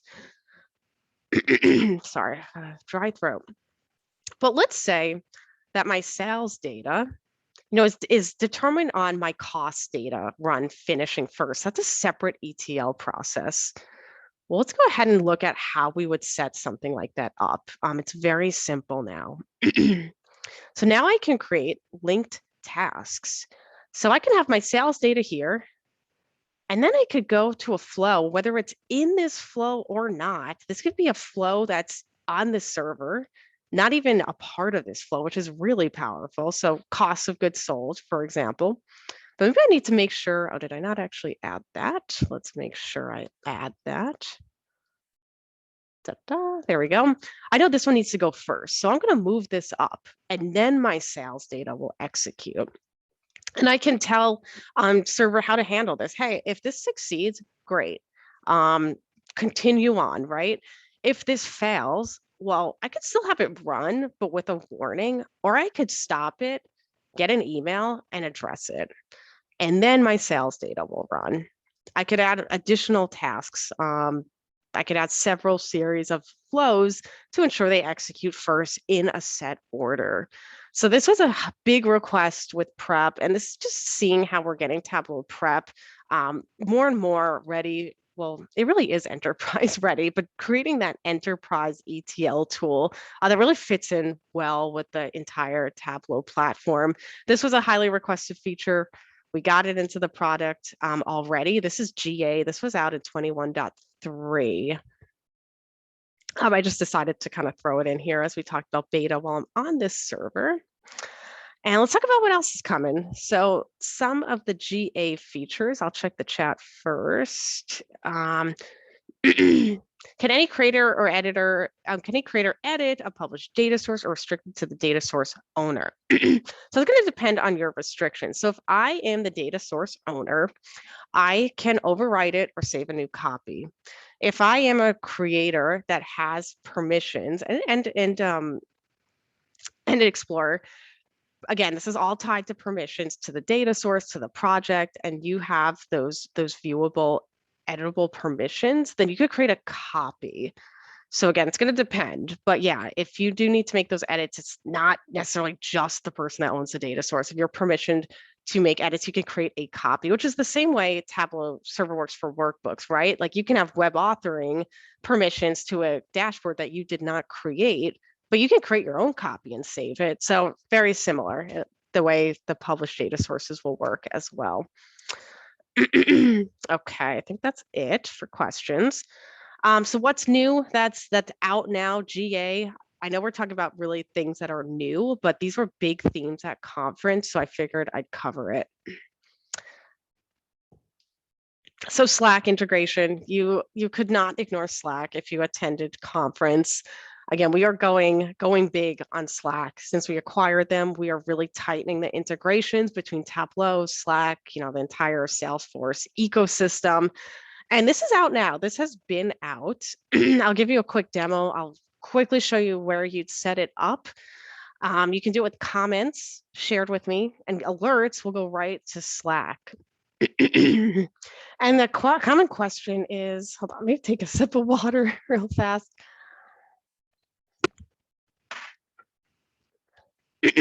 Okay.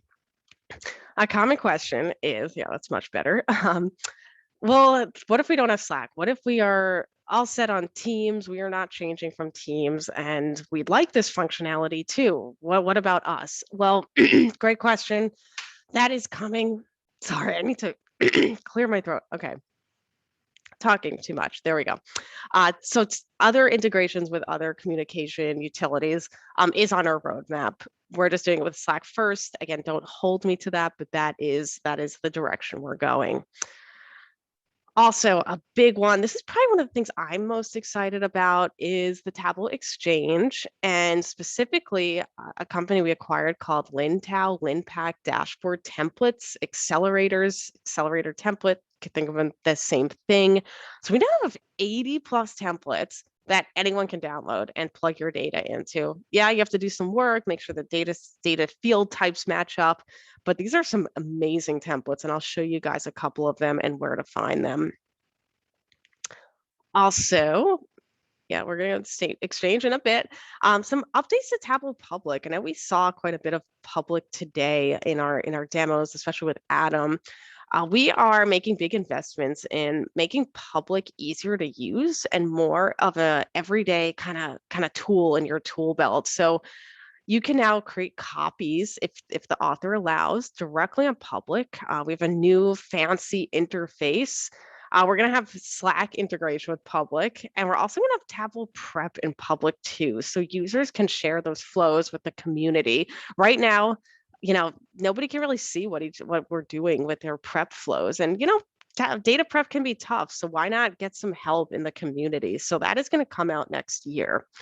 So let's take a look at some of these features in the flesh. So let's first start with Slack integration. I know I've got way too many servers open. Each one does a different thing. Okay, we're in the right place. Okay, so setting up Slack, you can do it with Tableau Online or on-prem. I'm using Tableau Online here. It's really easy to set up with Tableau Online. It's just under your integrations. You connect a Slack workspace. And what does it look like? Well, it's really, really quite simple. If I were to comment to someone, share a viz with someone, or if a data alert kicks off, I'll get that directly to Slack. So I'm just going to share it with myself and say, hey, look at ESAT scores for sales.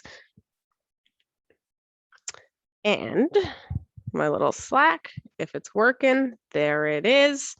There's that dashboard I just shared.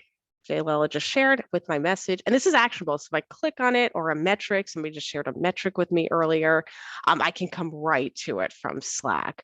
So that's what the Slack integration looks like. Again, I know this is specific to Slack. So, down the line, we should hopefully see this with other integrations as well. All right, let's talk about the Exchange. And again, this was a big theme at conference. Think about all of the community assets out there between partners, Zen masters, individual contributors. Now we have a cohesive place for those assets. So whether it's a dashboard extension, these are not new, they've been out. It's a connector. So getting to those data sources that aren't necessarily out of the box. And the biggest thing really, at least in my eyes, is the accelerators, these templates. So these are 80 plus templates that anyone can download. Again, I'm in the healthcare space, so I'll choose a healthcare one. It will tell you, hey, this is what we answer, some of the KPIs. And this is what the dashboard looks like. So these are not just, hey, a couple bar charts. These are pretty advanced visualizations with calculations built in, and there are quite a few of these. I mean, it's one dashboard, but with multiple tabs in each. I was actually just looking at an HR one earlier this week, and it was very robust. Of course, there's some work. It's not like you just download it and boom, it's there. You have to do a little bit of data prep. So I always recommend, hey, our partners can help with that if you need. But if you want to check these out, I'll put this link in the chat. Just go download it, test it out. You do need a Tableau account. Most of us should have one, and that's all you need. Let's talk about public. I know I'm looking at the clock. I want to make sure we get through it all. So we're good on time. So Tableau Public is getting revamped. So you'll notice it's a little easier now to just find content. So we'll always have our Viz of the day at the top. I'm going to get recommendations now based on machine learning, based on people like me, what's popular right now. Hey, take a look at this, and some featured authors.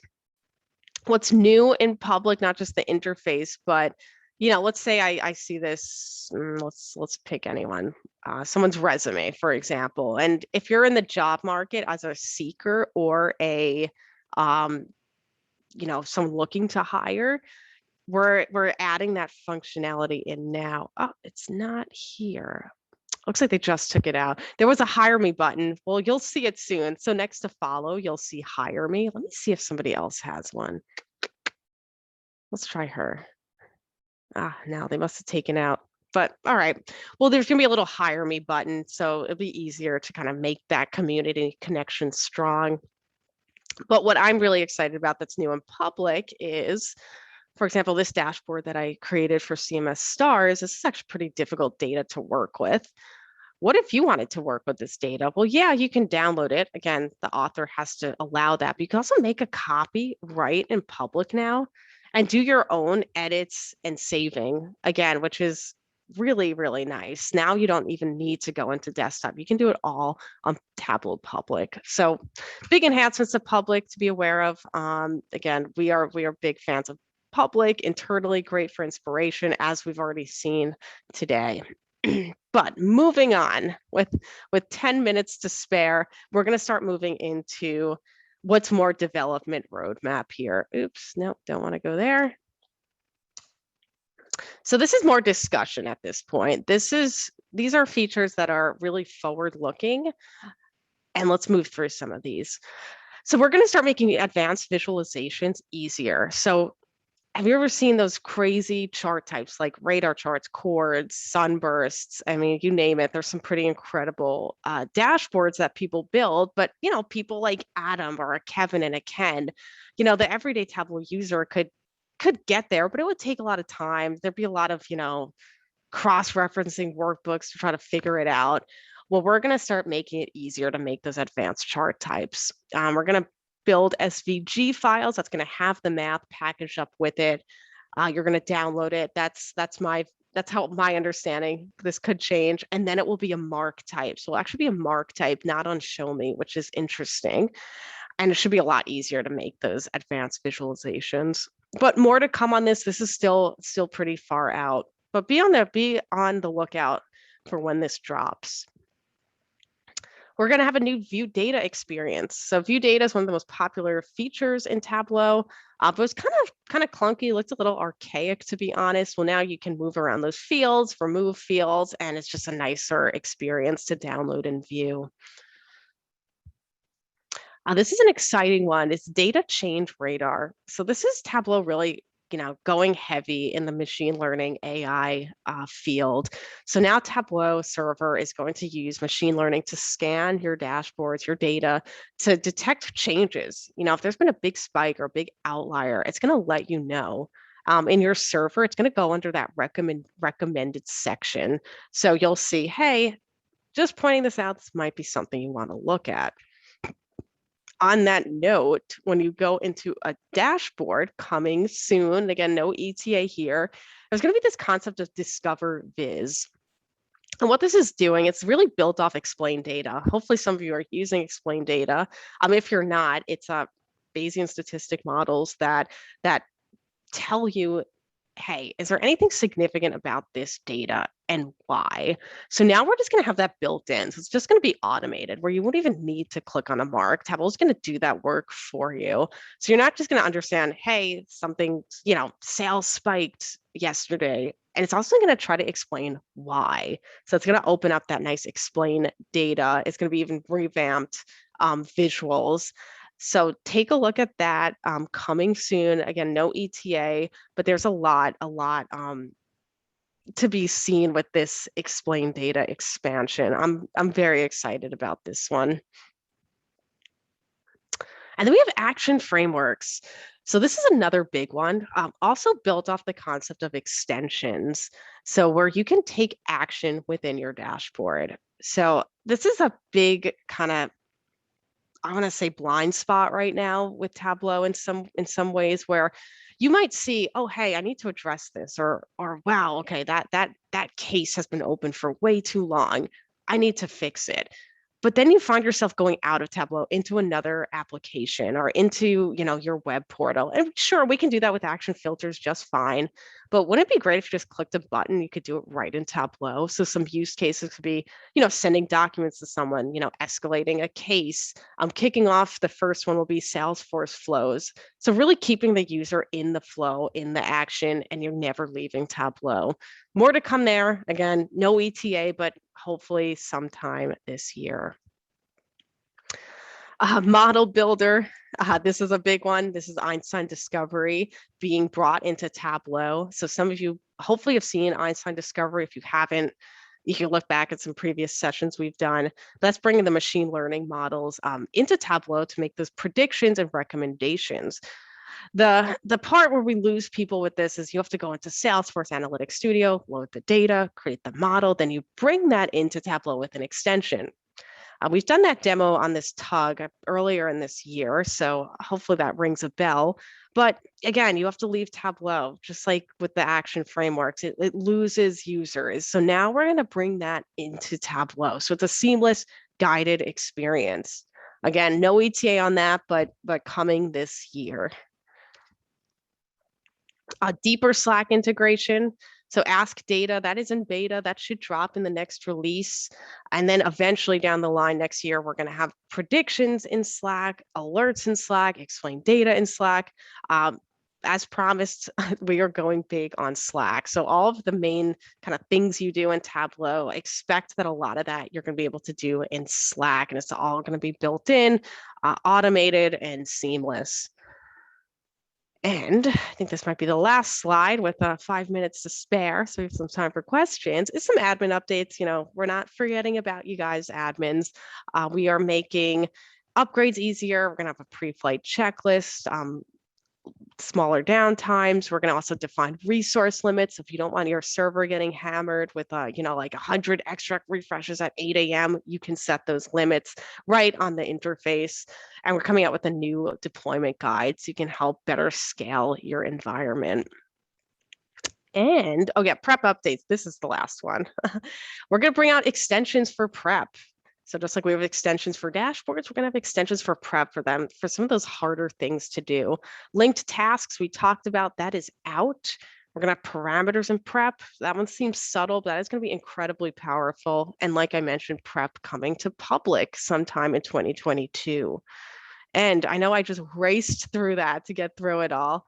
But if we do have time for a quick poll, back to Menti, if anybody, hold on, I need to go to my presenter side. I was going to ask you guys what you guys are most excited about, but I know we are with 3 minutes to spare, so we could just, I'll put it up, but we could also just open it up for questions as well. I know I raced through it, a lot to cover, but a lot of good stuff coming down the pipe.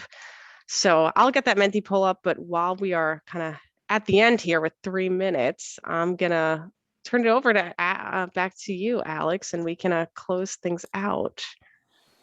Absolutely. I will share my screen for just 1 minute of this time.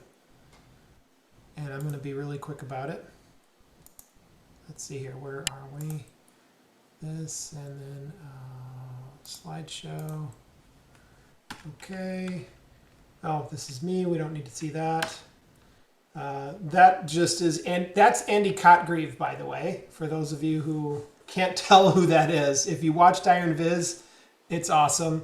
I will put the link to the Ironviz video on YouTube in the chat after this. Obviously, you guys found us on LinkedIn, so we're there. There's also a link to the community. I'll put that in the chat as well while Jess checks for questions. If anyone's interested in helping out in any way, presenting, being involved in the tug, anything like that, just send me a line. My email is in the chat and it's also on the screen.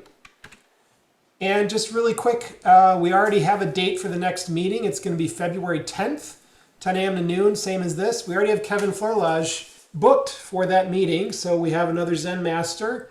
We're getting some great people coming to present to you guys. So we're having some really good meaty sessions here. So that's all I just want to show real quick. I'm going to send it back to you, Jess, for any final questions from people. Yep, I don't see any. So I see one in the Q&A here. Can any creator edit any published data source, or is it restricted to the data source owner? oh yeah, I kind of answered that one earlier, but again, it depends on permissions. It's just like the same that dashboard permissions. If you are the owner, you would be able to overwrite or save as, but if you have permissions to edit, you could save as, but not overwrite. Yep.